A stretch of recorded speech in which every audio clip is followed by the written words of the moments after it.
I've been looking at a lot of the coverage lately since the Niners got eliminated, and it seems to me about the quarterbacks, the way the issue has been framed is who should be the starting quarterback next season, Brock Purdy or Trey Lance?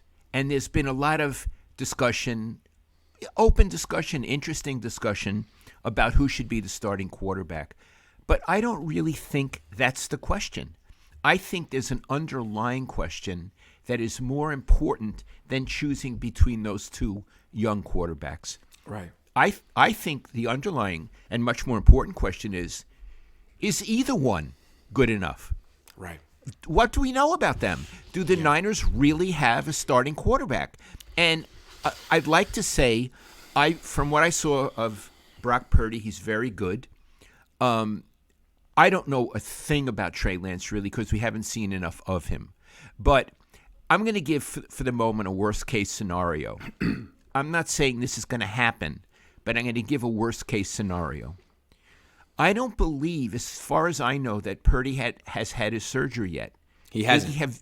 Okay. He has not. So what's the holdup there? What are they deciding? Are they deciding about some kind of surgery that would bring him back for OTAs or training camp? Or are they thinking about a surgery that might keep him out for a year? The point is, as of February 7th, we don't know where he stands. So to say he should be the starting quarterback is a leap of faith because we don't know where he stands. In addition, when he comes back, we don't know if he's going to be the Brock Purdy he was this season because he will have had serious elbow surgery. And what I'm saying is, I ain't no doc, but you have to see if it's had a long-lasting or permanent effect on his elbow and he doesn't throw quite as well or quite the same way. So these are dark clouds over him. You're telling me that in 6 to 7 months he's going to be throwing with the same amount of arm strength he had a couple of weeks ago? I'm skeptical of that. Well, I certainly question it. So to say, well, it's either him or Lance, I'm not sure there is a him. We have to find out about that. Now we move over to Lance. I don't know a thing about him, Iggy. He's hardly played. He hardly played in college. He's very young. He hardly played on the 49ers. And then, unfortunately, he got hurt right away. So let's say Purdy can't play at first. In his season-ending press conference, Kyle Shanahan said he's in a good position because he knows he has two quarterbacks who can start. Well, maybe he's a genius. He knows that he has two that can start. The one may not be able to throw. And the other guy, if he knows that much about him, I'd be surprised because I don't think he's used him well. I don't think he's brought him along well. And I don't think a lot of experts in that league actually have a book on Trey Lance. Okay? I'm going to say some other things. Steve Young, who is so wonderful, he's just the best football analyst in America. And he was talking on Tom Tolbert's show a few days ago. And I got it online. It was about 15 minutes, and I watched and listened. If there was more to it, I apologize before I misrepresent Steve. I'm doing the best I can. When he talked about Brock Purdy, he had very nice things to say because Steve's a nice guy. But he had one proviso. He said, look, there are essentially 4 elite quarterbacks in the league. And he said, the guy in Buffalo, Herbert in the Chargers, Mahomes, and the guy in Cincinnati, Burrow. He didn't talk about the Philadelphia guy as far as I could say, and he didn't mention Aaron Rodgers. It's the 4 I mentioned. And he said, notice that the guys who get into the Super Bowl and win the Super Bowl generally are super quarterbacks. And I think he implied Purdy is very good, and he has wonderful weapons around him. But is he a super quarterback? We don't know that. We might have found out in the Philly game if he didn't get hurt. We might have found out more about him. He's a very efficient quarterback, but he can sometimes at the end of a game, you need Andy Reid needs Patrick Mahomes to save him. he sure did in a Super Bowl, is Purdy the kind of guy who can save the coach and save the team? Steve said it's possible, as far as I remember what he said, but it might be harder for him than others because of the way he plays. Then Steve talked about Trey Lance, and he was asked, how good is he? And he said, essentially, he doesn't know, for the reasons I just gave.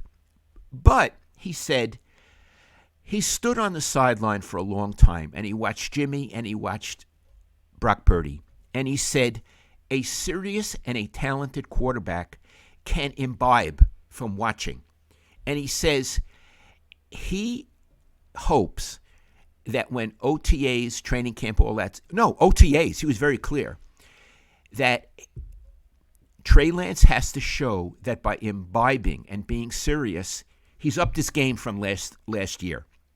If he comes out and does the same stuff, he's probably not the guy. This is Steve Young. This isn't Lowell Cohn. So what I'm saying is the story of San Francisco 49ers quarterbacks never ends, Iggy. This is the most important position on the team, and it never ends. And it's a big goddamn question mark that hangs over that team going into every season. Well, the way I look at it is actually, I think they might be worse off at quarterback this year than last year. I mean, bear with me here. Last year, they had Trey Lance. He was 20. He was just turned 22. He had 2 healthy ankles. And, it'd only been 2 years that he'd been off, that he hadn't been playing. And he had the whole off season to get prepared and play. Now, he didn't play last year. And he's coming off a broken ankle. So, are they still going to run him between the tackles? Is he still going to be a dual threat? Or is he going to be running the Brock Purdy offense? What is the offense they're going to... And how fast is he? They already felt like, well, can he really get to the edge? Can he turn the corner? Do we have to run him between the tackles? Is he going to be even slower than he was before then? What is he athletically? Because he was supposed to be a dual threat athlete. And then with Purdy, this is a guy who already didn't have a strong arm. And now you're trying to rush him back so he could possibly play this year. Is he going to be able to throw the ball outside the numbers or deep at all? Or is he going to have a weaker arm than last year? So, and they're still rookies, essentially. He's had 8 starts. Trey's had 4. They're both rookies who are coming off serious injuries that affect their biggest weakness or their biggest sticking point. So what do the Niners do at quarterback? Jimmy's not coming back. He's not coming back. That was made very clear. I want to talk a minute about Joe Montana in a very nice way. Silver on some broadcast asked Joe Montana, who should be the quarterback, and Joe said Jimmy, right? He did. Okay. I don't know what he's talking about. Okay. Maybe he missed the news conference, but not only did Kyle say that Jimmy isn't coming back, he dismissed him, Iggy. Yeah. No. He dismissed him in about 5 words. Right. And what I want to say is there were probably more graceful ways to do it. Kinder ways to do it. But okay. But Joe missed that. And for Joe to say that Jimmy should be the starting quarterback is sort of trailing the news. The news is that either one of these two, the rookies, as you say, is going to be the starting quarterback. And Iggy, for a team that has its window still open, but believe me, it's about to be shut. It's not going to be open forever. They have, in each case, an unproven quarterback. Yeah, and I think what's so interesting is last year, again, Lance wasn't coming off an injury. Brock wasn't coming off an injury. They both looked good in training camp. And Kyle got nervous and brought back Jimmy Garoppolo last year. Now, cut to this year. Trey's coming off an injury. Brock's coming off an injury. They have huge question marks at the quarterback position, and they don't want Jimmy. Really? Is it that Jimmy doesn't want you anymore?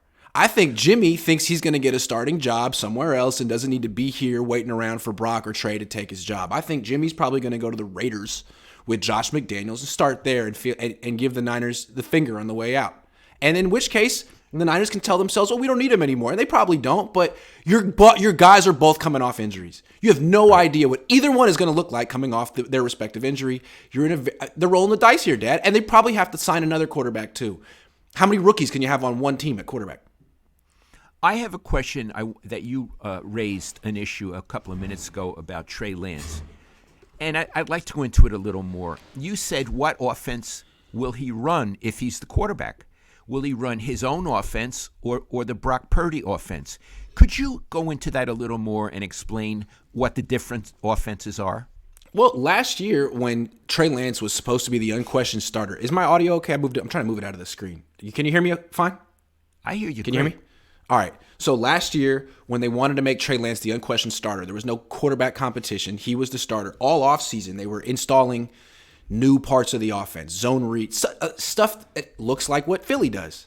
We weren't becoming Philly, but they were adding a lot of that stuff to sort of use Trey the way Philly uses Jalen Hurts. And that's unique to him. Once he got hurt, you didn't see those plays anymore, and they went back to the old offense. Are they going to feel confident running him the way they did before the injury? And if not, is he going to be an effective quarterback? Because that's how they felt he needed to play. He only threw 300-something passes in college. He's not exactly a polished, experienced passer. For guys like him, a lot of times you got to run around a lot while you figure out how to throw in the NFL. Can he still run around? Will they trust him? Will they let him? Because honestly, if you run him between the tackles again and he gets hurt again, how dumb do you look? How stupid do you look? Right. Yeah. Right. And if he runs the Brock Purdy offense, he might not be as good as Brock at that offense. Brock's very good at it. Who knows? Who knows? We don't know. We don't know. Maybe that's better for him. Who knows? But there's so many unknowns with these quarterbacks. Neither one. They're both essentially rookies. Now the Jimmy Garoppolo safety net is gone, and that always was Kyle's safety net. Even if something doesn't work out with the young guys, you have Jimmy, and you can sort of keep the season respectable and win, even if you're not going to win the Super Bowl. What if Trey? The worst case scenario happens with Trey. He's just not good. And Brock, what if he's not ready or not the same? This team could miss the playoffs despite how excellent it is everywhere because the quarterback position is back to square one. Square one. Yeah. Now, I don't advocate them bringing Jimmy back. I think they need to cut ties that with ship Jimmy. has sailed. Sailed. He's gone. But there has to be someone who is not Josh Johnson. No. They need to be very serious about a third quarterback because in this system, the third quarterback could be the first quarterback by week 3. I got some names. They're not very exciting. Taylor Heineke. Okay. He started. Gardner Minshew. I think if they could get Taylor Heineke, that'd be all right. He's 27. He can run around a little bit. But I don't know. Maybe he gets a starting job somewhere. I don't know. Okay. Maybe you draft another guy, but do you want 3 23-year-olds in your quarterback room? I don't know. That's scary. I think so. That's scary. Absolutely. Especially on a team that's supposed to be win now, right? Well, they're supposed to be win now for the last several years, and some of these guys are getting older. It's just amazing that this team has accomplished so much or gotten so close and been together so long with the same regime entering year 7. And they're at quarterback like, well, we got this one guy who has 4 starts coming off an injury and this one guy with 8 starts coming off an injury. We feel pretty good about it. Meanwhile, you got D'Amico, who's leaving this team, going to Houston, which is a dumpster fire, right? Well, not a dumpster fire, but they're a clean slate. Clean slate, kind of like what Kyle walked into here. He's going to probably draft that quarterback from Alabama and not get cute like Kyle did, not draft the quarterback year 1. If he gets that right, all of a sudden it feels like he's in a better spot than the Niners, even though the Niners have this amazing team because it's all about the quarterback.